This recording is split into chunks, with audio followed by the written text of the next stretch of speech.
दोपहर का वक्त था। छत्तीसगढ़ में एक कंकोड़ जगह पड़ती है, वहां पर एक महिला छात्रावास है। उस महिला छात्रावास में दोपहर को मैदान की तरफ एक छोटे से बच्चे की रोने की आवाज आती है। अब ये आवाज सुनते ही दो चार लड़कियां वहां पहुंचती हैं, देखती हैं तो एक नवजात वहां पे पड़ी होती है।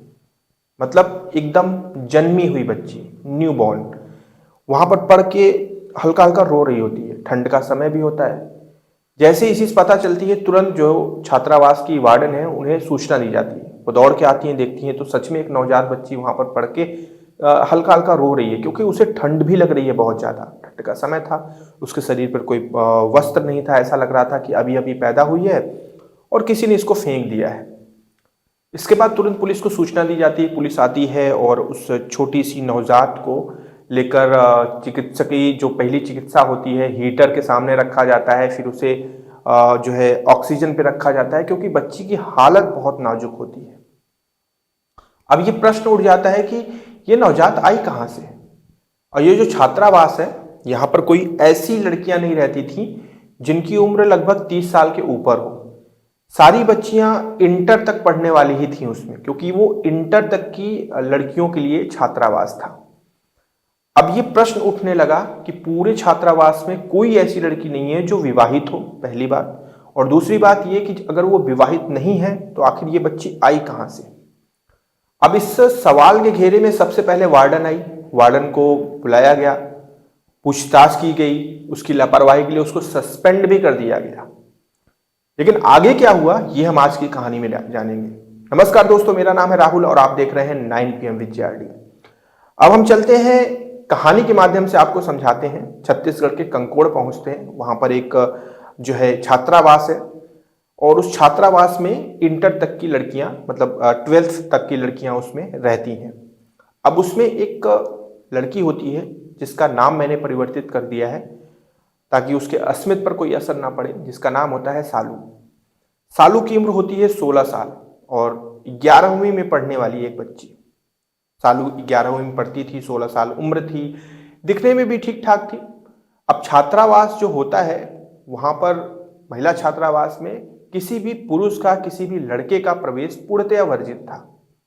जगह जगह पे कैमरे भी लगे हुए थे, तो निगरानी अच्छी खासी थी। यानी कि कोई भी लड़की छात्रावास के बाहर नहीं जा सकती थी बिना परमिशन के, बिना वार्डन के परमिशन लिए। अब सिलसिला ऐसे ही चल रहा था। अब जो सालू थी, जब वो स्कूल पढ़ने जाती थी, कॉलेज अपने जाती थी, तो कॉलेज में ही उसे एक लड़का पसंद आ जाता है। आकाश नाम होता है। आकाश को वो काफ़ी पसंद करने लगती है। आकाश और सालू में काफ़ी नज़दीकियां बढ़ जाती हैं। आकाश इस चीज़ का दावा करता है कि वो सालू को बहुत प्यार करता है, और सालू भी इस चीज़ का दावा करती है। अब देखिए, जो 16, 17, 18 साल की उम्र होती है, ये वयस्कों की सबसे मतलब कह सकते हैं जिस समय इंसान का जो पौरुष है, किसी भी पुरुष का या फिर महिला का यौवन है, वो चरम पे होता है। और ऐसा ही चीज़ वहाँ पे भी था। दोनों का यौवन चरम पे था, तो इन्हें एक दूसरे से मिलने में ज़्यादा वक्त नहीं लगा। अब आकाश और सालू बहुत जल्दी नाबालिग होते हुए भी शारीरिक संबंध में तब्दील हो जाते हैं। इनके बीच में शारीरिक संबंध बन जाता है। अब उसके लिए जो जगह ये चुनते हैं, उसके लिए जो आकाश होता है वो अपने घर का इस्तेमाल करता है। घर पे सालू को लेकर जाता है और मौके से देखता है कि कोई नहीं है, तो सालू के साथ वो अपनी इच्छा पूरी कर लेता है, और सालू को भी इस चीज़ में समस्या नहीं होती है।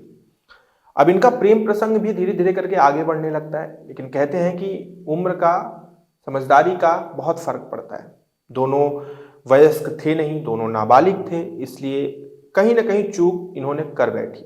अब चूक ये हुई कि शारीरिक संबंध बनाते हुए इन लोगों ने ऐसा कुछ किया कि सालू प्रेग्नेंट हो गई, वो गर्भवती हो गई। अब 16 साल की एक लड़की गर्भवती हो चुकी थी। गर्भवती होने के बाद सालू को पता था कि उसके अंदर कुछ परिवर्तन हो रहे हैं, उसके बॉडी में चीज़ें चेंज हो रही हैं। तो वो ये बात तो कहती है आकाश से कि मुझे ऐसा लग रहा है कि कुछ बॉडी में चेंज हो रहा है, मेरी उल्टी वगैरह करने का मन करता है, खट्टा खाने का मन करता है, वगैरह वगैरह। तो आकाश उससे कहता है कि घबराओ नहीं, ऐसा कुछ नहीं होता है, एक्चुअली हम लोग जो कर रहे हैं उसकी वजह से ऐसा हो रहा होगा। फिर सिलसिला धीरे धीरे आगे बढ़ जाता है।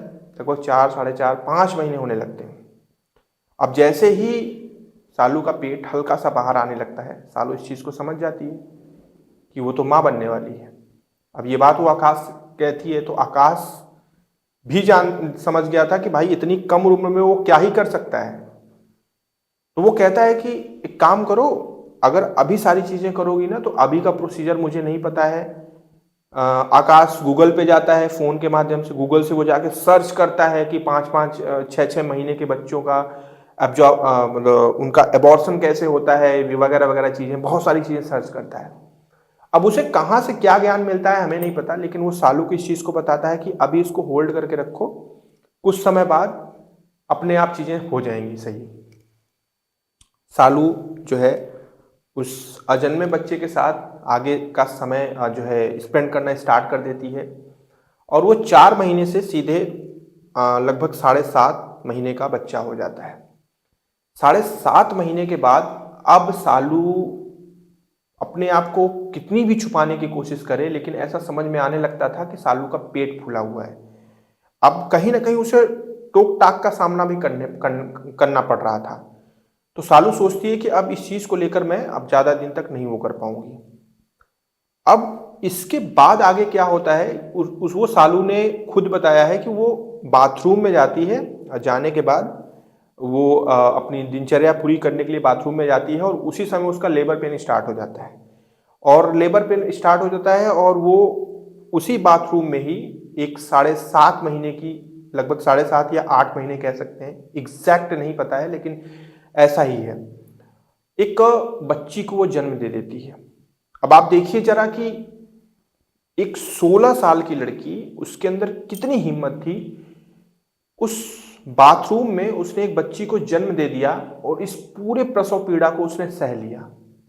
उसके मुंह से चीख भी नहीं निकली। और इसके बाद जब बच्ची हुई, अब जो नाल होती है ना बच्ची की, जब बच्चा पैदा होता है तो एक नाल मां से जुड़ी होती है, उस नाल को भी उसने काट दिया और काट के उस बाथरूम का जो ऊपर का रोशनदान था, जिसे खिड़की भी कहते हैं, उस खिड़की से उस बच्ची को पार फेंक देती है और फेंक के वहां से सीधे निकल के अपने रूम में चली जाती है। अब जब बच्ची मिलती है, जांच पड़ताल होती है, चारों तरफ पूछताछ की जाती है, पुलिस पूछताछ करती है, तो उसमें ज्यादातर लड़कियां एक चीज बताती हैं कि जितनी लड़कियां मौजूद हैं उसमें एक सालू नाम की लड़की है जिसके ऊपर थोड़ा डाउट था, उसका पेट भी फूला हुआ था, प्लस इस समय उसकी तबीयत सही नहीं लग रही है। इसी शक के आधार पर सालू से पूछताछ शुरू हो जाती है। सालू शुरू में एकदम मना कर देती है, कहती ना ना ना ना, ऐसा कुछ नहीं है, मैं नहीं जानती, किसी बच्ची को नहीं जानती, मेरी कोई बच्ची नहीं है, आप लोग गलत चीजें कर रहे हो, मतलब थोड़ा सा वो होता है। लेकिन इसके बाद थोड़ी सी जब सख्ती की जाती है तो आखिरकार वो चीजें स्वीकार कर लेती है, कहती हाँ मेरी ही बच्ची है, मैंने उसको फेंका है क्योंकि मैं उसको नहीं रख पाऊंगी, मेरे माँ बाप जान जाएंगे तो बुराई हो जाएगी, मुझे मार डालेंगे। इसके बाद फिर आकाश से पूछताछ की जाती है, तब सारी गुत्थी सुलझती है, सारी कहानी निकल कर सामने आती है। देखिए मैंने नाम पूरी तरह से परिवर्तित कर दिया है ताकि चाहे वो आकाश हो और चाहे सालू हो, इनके अस्मिता पर, इनके भविष्य पर कोई वो ना है। लेकिन इस चीज़ को जानकर बहुत तकलीफ होती है कि एक बच्ची इस दुनिया में आई 7.5 महीने की, अभी वो हॉस्पिटलाइज्ड है, अभी पूरी उम्मीद है कि शायद उसे नई जिंदगी मिल जाए, वो स्वस्थ हो जाए, लेकिन उसके पैर पे चोट के निशान भी पाए गए हैं जो कि संशय पैदा करते हैं कि ये चोट के निशान उसके पैर पे आए कहाँ से। अभी इस गुत्थी को भी सुलझना बाकी है, लेकिन बुरा लगता है, सच में बहुत अफसोस होता है ये सारी चीज़ें जानकर, क्योंकि दुनिया में बहुत से ऐसे लोग हैं जो बच्चों के लिए तरस रहे हैं, जो बहुत मेहनत कर रहे हैं कि उनके घर में एक किलकारी गूंजे, एक बच्चा आ जाए, लेकिन उन्हें नसीब नहीं हो पा रही है। और दुनिया में कुछ ऐसे लोग हैं जो अपनी गलतियों की सजा, क्या बोलूँ मैं, खैर आप कमेंट करिएगा, अपनी राय दीजिएगा और सतर्क रहें, सावधान रहें, सुरक्षित रहें। इस तरह की अगर कोई भी घटना आपके आसपास होती है तो कोशिश करें कि ऐसी घटनाएं ना हो और इन्हें जो है ज़्यादा से ज़्यादा लोगों तक वीडियो भेजकर उन्हें जागरूक करें कि अगर कोई भी काम इंसान जीवन में करता है तो उसके लिए आगे क्या होने वाला है और पीछे क्या होने वाला है, उसके दुष्परिणाम क्या हैं, उसके अच्छे परिणाम क्या हैं, ये सब कुछ जानना बहुत ज़रूरी होता है। ध्यान रखिएगा अपना। जय हिंद।